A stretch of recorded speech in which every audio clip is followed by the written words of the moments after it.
드라마 뿌리 깊은 나무에서 이 대사 하나로 세종대왕 연기에 정점을 찍은 배우 한석규. 지랄하고 자빠졌네. 그리고 우리의 영화는 올드보이, 최민식이 20년 만에 뭉친 영화 천문이 돌아오는 12월 26일에 개봉합니다. 영화 백두산, 시동 등 망작이 성행하는 가운데 조선의 성군 세종과 위대한 과학자 장영실이라는 흥미로운 소재와 역대급 출연진으로 구성된 영화 천문의 행보가 주목될 수밖에 없는데요. 이번 영상에서는 영화 개봉 전 예고편과 각종 공개된 자료들을 바탕으로 영화 천문에 대해 기대되는 점 3가지와 우려되는 점 3가지를 간단히 정리해보고자 합니다. 제 뇌피셜이니 그저 영화 관람 전에 참고만 해주시면 감사하겠습니다. 그럼 바로 시작하죠. 서운관 국노 장영실을 오늘부로 면천하며 정오품 행사직을 하사하노라. 기대되는 점 첫 번째, 20년 만에 만난 한석규와 최민식. 난파공작원 박무영과 나만의 비밀요원 유중원의 이야기를 다룬 영화 쉬리 이후 20년 만에 한석규, 최민식이 다시 뭉쳤습니다. 두 배우는 넘버3라는 작품을 통해서도 호흡을 같이 한 적이 있는데요. 영화 천문은 이 두 명의 걸출한 배우가 한 작품에 나온다는 것만으로도 상당히 기대가 되는 작품이 아닐 수 없습니다. 특히 이번 영화를 통해 배우 한석규가 드라마 뿌리 깊은 나무 이후 또다시 세종 역할을 한다는 점에서 과연 어떤 작품이기에 이미지가 겹치는 역할을 선택했는가에 대해 궁금증을 품어볼 수 있을 것 같습니다. 이어 신구, 김홍파, 허준호, 김태우, 김원혜, 임원희 등 조연들의 라인업만 보더라도 굉장히 개성있는 배우들이 자리하고 있죠. 이렇게 좋은 재료가 들어간 영화라는 점에서 기대하지 않을 수 없네요. 기대되는 점 두 번째, 최초로 장영실을 조명한 영화.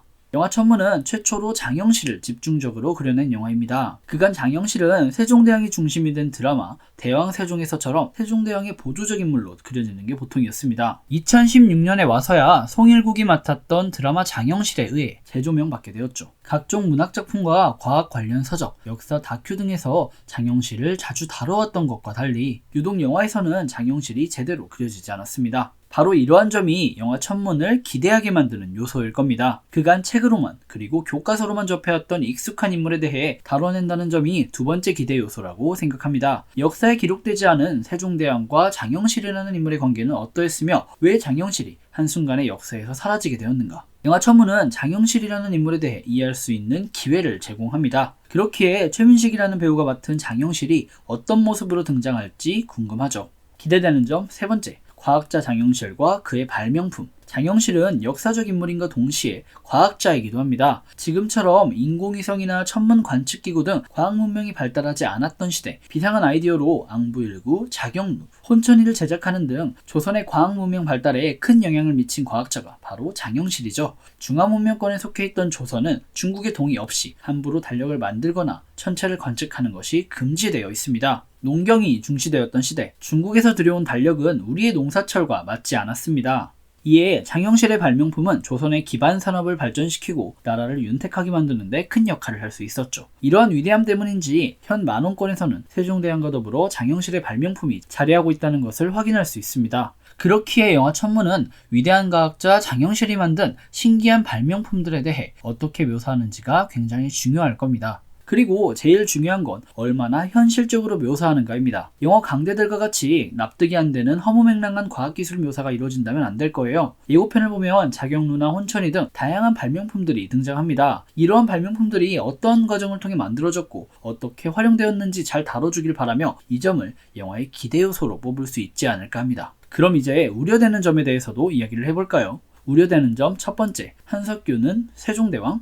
보통 배우들이 했던 역할은 잘 안 하려고 하죠. 배우 본인의 이미지가 고착화되어 차후 다른 역할을 했을 때 기존 이미지 때문에 좋은 호응을 받기 어렵기 때문입니다. 또한 배우 스스로도 너무 한 역할에 빠져버리면 다른 역할을 하기 힘들 수 있기 때문이죠. 배우 한석규는 드라마 뿌리 깊은 나무에서 세종대왕 역할을 한 적이 있습니다. 좋은 시나리오와 훌륭한 연기 덕분에 많은 대중의 긍정적인 평가를 받은 작품이었죠. 하지만 이번에 또다시 세종 역할을 맡는 것에 대해 걱정하지 않을 수 없습니다. 자칫 잘못하면 드라마 뿌리 깊은 나무의 후속작이네 뭐네하며 대중들이 영화 천문을 그 자체로서 몰입하기 힘들 수 있기 때문입니다. 과연 배우 한석규가 이전 작품과는 색다른 세종의 모습을 보여줄 수 있을까요?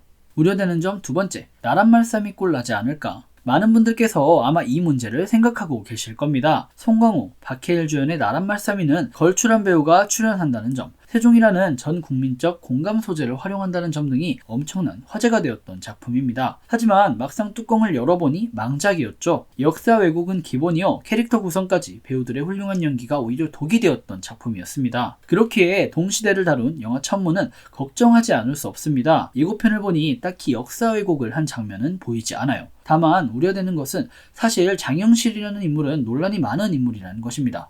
태종부터 세종 때까지 그렇게 훌륭한 업적을 남기고 갑자기 역사의 뒤안길로 사라진 인물이죠. 중국과 신하들의 눈치를 본 세종이 영실을 살리기 위해 숨긴 것이다. 혹은 아녀 제작의 총책임자가 아녀에 문제가 있다는 것을 알고도 장영실을 매장시키기 위해 일부러 그대로 두었다는 등 여러 썰이 많아요. 과연 신분제 사회 조선에서 노비 출신으로 종삼품까지 오른 장영실에 대한 이야기를 얼마나 합리적으로 해석할지 우려될 수밖에 없습니다. 우려되는 점 세 번째, 너무 산만한 거 아닐까?